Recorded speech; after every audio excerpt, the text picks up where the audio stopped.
Hello, I'm Ann King. I'm a certified hypnotist and also a hypnosis instructor. I put together this video to help people who are interested in using hypnosis to achieve a specific goal understand more about hypnosis, what it is, how it works, and explain a little bit about what to expect from a hypnosis session with me, whether your session is live or conducted over the phone. I hope to answer any questions you may have and dispel any misconceptions you may have about hypnosis. Since most people have a somewhat distorted idea about hypnosis, I'd like to start by asking you to forget everything you've seen on TV or in the movies about a hypnotist putting someone in a trance and then having control of their mind. This is pure fiction. Hypnosis is seldom, if ever, portrayed accurately in the movies. If you've ever been entertained by a stage hypnotist and watched as he apparently made his subjects do outlandish things like bark like a dog or act like a chicken, be assured that the type of hypnosis techniques employed by certified hypnotists are safe, generally enjoyable, and you will not be embarrassed in any way. The hypnosis techniques used to help normal people with normal problems will be discussed a little later in this video. But I want you to know that they differ greatly from those of stage hypnotists who use hypnosis for entertainment. During your hypnosis session, you will not feel as if you're in a trance. You should not feel weird or dizzy or uncomfortable in any way. You will not be instructed to do anything that would embarrass or humiliate you. Your session will be designed to help you change, improve, or eliminate unwanted behavior patterns, attitudes, or beliefs that keep you from the changes you desire. You might be interested to know that you cannot be hypnotized to do anything you don't want to do. Your subconscious mind will simply not accept suggestions that go against your desires, morals, or beliefs. It is important to understand, though, that you must have the desire to change in order for the suggestions to take hold. There are many people who really do want to change something, but they feel that they're lacking in willpower. Regardless of how little willpower you have, a strong desire will make you an excellent subject for hypnosis. Hypnosis is simply a method of getting your conscious mind, which is where your desire comes from, to work with your subconscious mind, which is where old habits and programming are stored, so that you make changes that you desire easily and automatically without a lot of struggle. I use safe hypnosis techniques to tap into the subconscious mind, to access a deeper level of your mind, so to speak. Properly worded suggestions are then given, and suggestions accepted at a subconscious level are very powerful and can override years of bad habits and old programming. There are many ways and a variety of techniques that can be used to induce hypnosis. The most commonly used method today is usually some sort of guided or progressive relaxation, but if another method is used, we'll discuss it prior to your session. A typical hypnosis session goes something like this. First, we talk a little bit about your particular situation and what you want to accomplish with hypnosis. Then you'll be asked to relax, to get comfortable, perhaps lie back in a recliner. You'll be instructed to close your eyes, perhaps stare at a certain point, and you'll be instructed to take a few deep breaths. The lights are dimmed, soft music or another soothing sound will play in the background.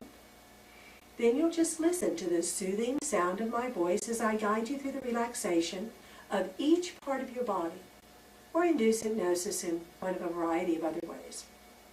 During the hypnosis process, you won't feel much different than you do right now, although you will probably begin to feel much more relaxed.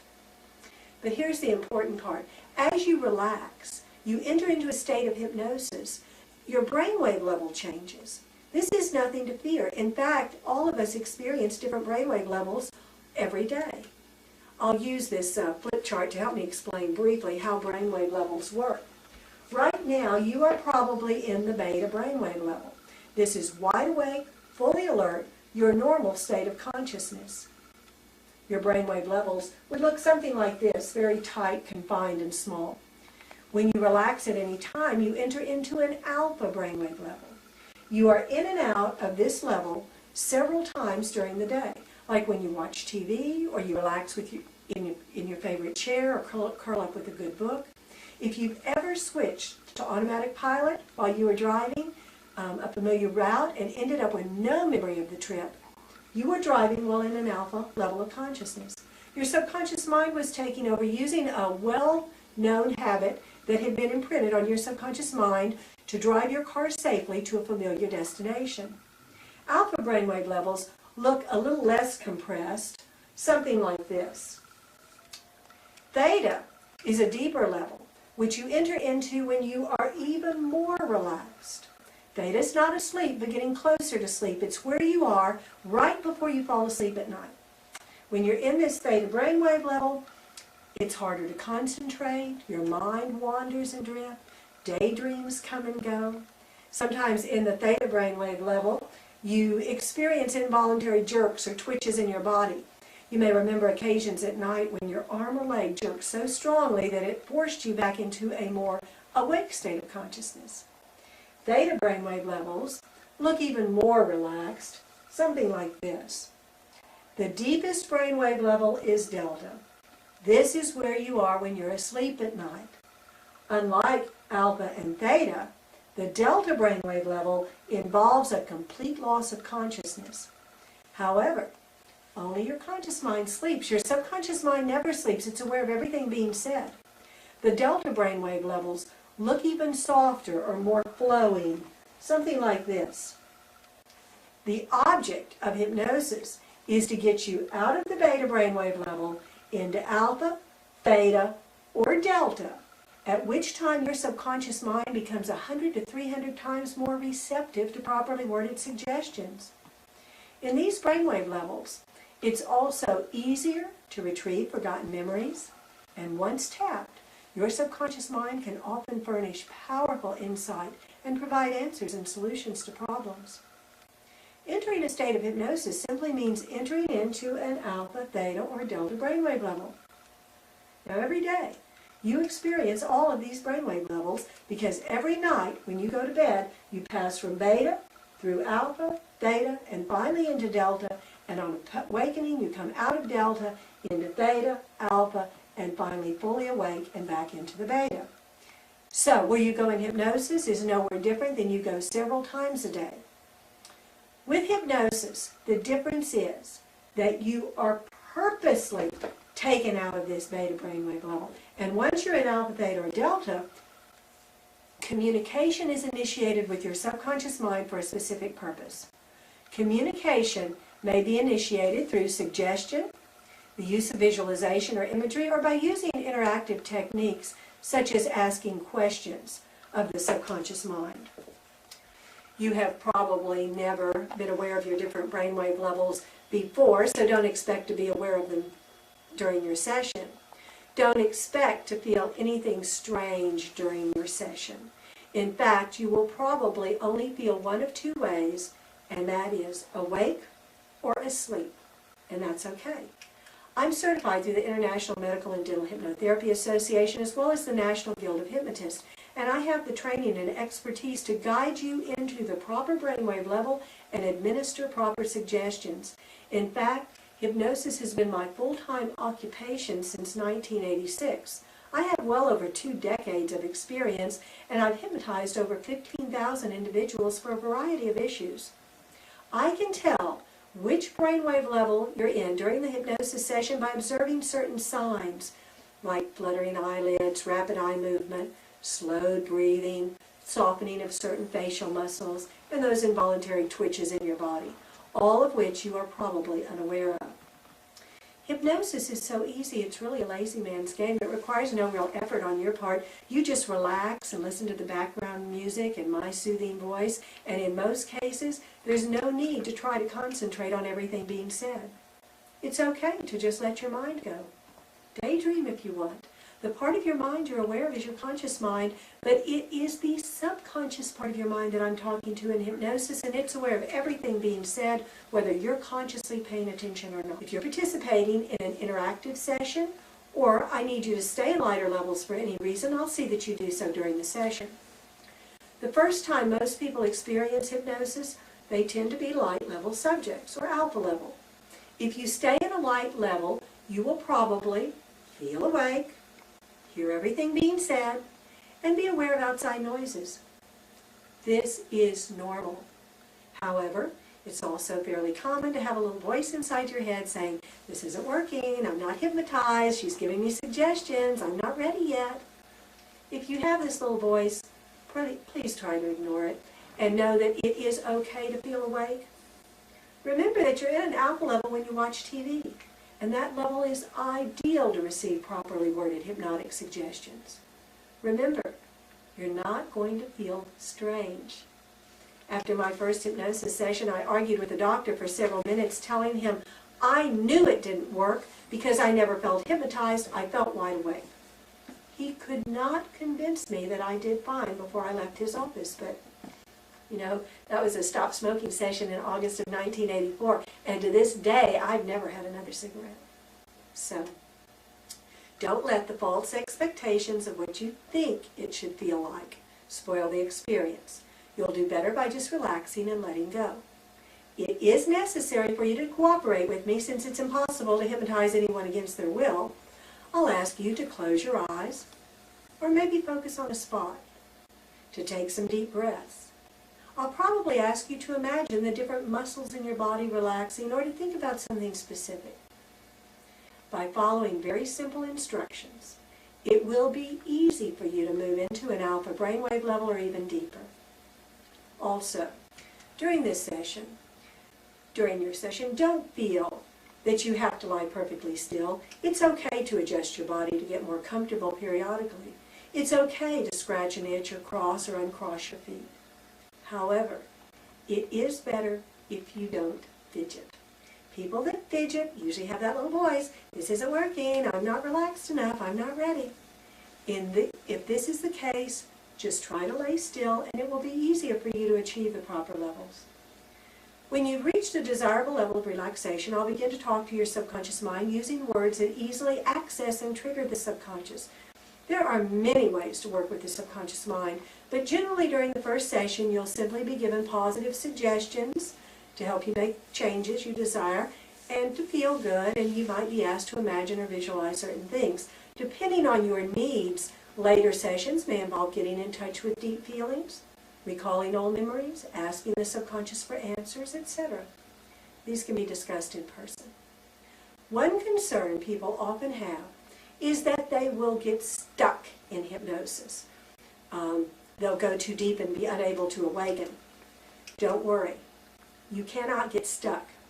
Even if you went very deep, which I said is asleep, and I suffered a fatal heart attack, you'd eventually awaken just as you would from a nap. Will you remember what happened or what was said during the session? If you're in an alpha level, you'll probably feel like you heard everything that was said. If you go in and out of a deep alpha or theta level, you may daydream and just not pay attention to everything. Delta is a sleep state in which you won't consciously hear the suggestions, but remember, your subconscious mind does. You will receive a recorded copy of your session for reinforcement, so you may listen to the suggestions consciously whenever you want. Another concern many have is that they will unwillingly blurt out their secrets. This is another misconception about hypnosis. Hypnosis creates no compulsion to tell all, nor is it a truth serum. I've received several calls from people over the years wanting me to hypnotize someone else so they can find out the truth. The truth is, a person can lie while under hypnosis as easily as they can lie in a normal state. The length of a hypnosis session is usually about 45 minutes, although some sessions will take longer and some less. The number of sessions you need depends on you and what you're working on. Some things normally require one session, while other things normally require a series of sessions. However, everyone is different. Some people need more, some people need less. We can discuss this in more detail in person. Don't ever hesitate to call for a reinforcement session if you feel it's needed. Often reinforcement sessions are discounted and package fees are available for subjects that normally require a series of sessions. An audio CD recording of your session is included in the session fee, and it is intended to be used at home for reinforcement. It is very important to use your recording consistently for a minimum of 21 days. The recording may be used in two ways. To use it as sleep programming, just put a player by your bed and turn it on each night when you're ready to go to sleep, and then you fall asleep listening to it. You'll probably get to where you don't hear but a few minutes, and that's okay. Your subconscious mind is hearing it. I think it's best to play it into the room or use one of my sound pillows rather than earphones, which necessitate waking up later to remove them. To use it as self-hypnosis, you'll want to sit up in a comfortable chair so you won't fall asleep, turn it on softly, and listen to it just as if you were having a session. The object here is to not fall asleep, although it's not necessary to pay attention to the words. You just relax, and it's okay to let your mind wander. An easy way to use a recording of self-hypnosis is to turn it on in the morning when you first awaken and skip to the track with the suggestions, bypassing the relaxation induction. You're already in an alpha state when you first wake up, and you can just continue to lay in bed, not focusing on the recording, just in and out, kind of daydreaming. The best thing to do is to use your recording every day, twice a day, for at least 21 days. However, if you're really doing great, it will suffice to use it only once a day, either as sleep programming or self-hypnosis. If you feel that you need extra help, use your recording more often, both as self-hypnosis without falling asleep and also every night when you go to bed. You can't use it too much. You can, though, not use it enough. If after your session you find that you do great for a while and then the suggestions begin to wear off, and the more frequent use of the CD doesn't seem to help, this is a sign that a reinforcement visit is needed. For best results, schedule an appointment as soon as possible once you see the need. If you wait for 3 weeks after you start smoking or binging again, it's like starting all over. If you have another session right away, you'll get back on track more easily. I may give you keywords or other types of triggers to access the programming when needed. The more you use them by saying an affirmation such as I am tobacco free, or performing an action like taking a deep breath or touching a spot, the better they will work to help you eliminate unwanted urges, or to focus, or concentrate, or do whatever it is you want to accomplish. There are a lot of good side effects from having a session and using your recording. You'll probably receive suggestions about sleeping well and awakening refreshed. Most people that have suffered with insomnia find that it completely disappears within a few days. Most people also find they feel better upon awakening, with a better attitude and more energy to start their day. Many people begin to develop a more positive and therefore happier outlook on life. Most hypnosis sessions contain suggestions to help eliminate stress, and hundreds of people have told me that the elimination of stress in their life was a wonderful benefit of hypnosis. They're not yelling at the kids all the time, things at work don't bother them anymore. All in all, I think you'll find your hypnosis session enjoyable and relaxing. Remember, the more clearly I understand what you want to change, improve, or eliminate in your life, the better job I can do for you. Sometimes it helps to make notes prior to your session so that everything you want me to cover will be, and all your questions will be answered. Prior to your session, it's a good idea to use the facilities because you probably won't have the opportunity again for about an hour or so once your session begins. If you need a hearing aid to hear clearly when your eyes are shut, make sure to have it with you for your session. If you wear the type of contacts which need to be removed prior to sleep, you'll want to remove them before your session. You may have been asked to watch another video about the particular subject you want to work on, and if that's the case, you may now go to that link if you're watching this via the internet, or if you're attending a live session, the next video will begin shortly. I'm Ann King. I hope this explanation of hypnosis and the hypnotic process has helped you understand the process and the benefits, and has eliminated any fear or misconceptions you may have had. Feel free to contact me. I'm always happy to talk to you in person or via email.